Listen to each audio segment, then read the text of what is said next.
Hey everyone, I wanted to share a few thoughts about my article this week, which was about the Asbury revival. You may have heard of it. And I wanted to first say that this was the first article that I have written that I didn't really want to write. It was a bit difficult for me. And the reason why is that, for one, it's a very complex issue. It's a very complex story with a lot of moving pieces and a lot of different things going on. But also, people have such strongly held opinions about this story and across the conservative to progressive spectrum. It's very difficult to predict where people are going to land on this. And I was trying to figure out how to handle both the complexity of the story and also the intensity of the feelings.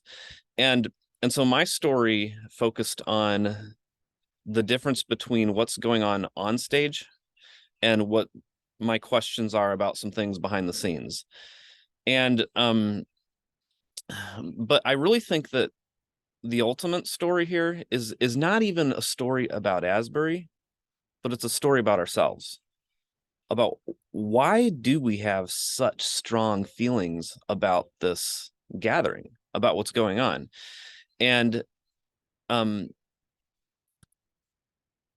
what is going on in us? What is going on in us that would lead to us having such strong feelings about it?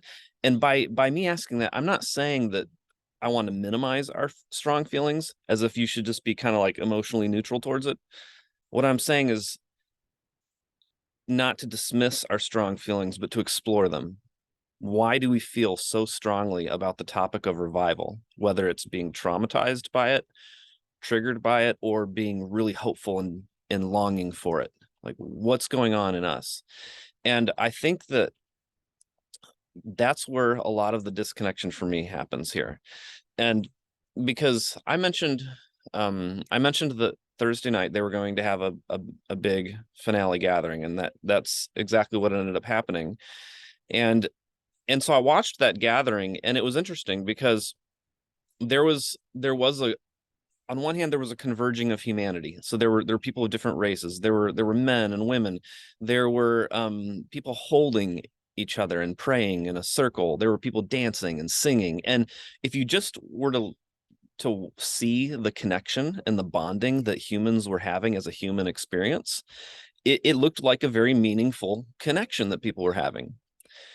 And so I think that's where a lot of us, we would see that, and we long for that. We long for that converging, that coming together. But when you listen to what they were celebrating, and there was a lot of talk about, God giving the law, demanding a sacrifice, a blood sacrifice, Jesus being the punishment, taking the punishment that we deserved, us experiencing death to self and a lot of tombstones, and that's the best news. People talking about obeying these different expectations that were set on us, and how when Jesus comes back, it's going to be the greatest transference of power in the world. And and talking about the coming great and terrible day of the Lord. And so there was like a lot of this language here. It felt very much like hierarchical, typical hierarchical evangelical theology. And so um and there was a lot of celebration of Jonathan Edwards, a number of mentions of him, who was a slave owner. And so and they were talking about how people who are skeptical of this, they can see what's happening, but they can't taste what we're tasting. And so I think the complexity here is that the convergence of humanity is beautiful, but what's being celebrated is hierarchy.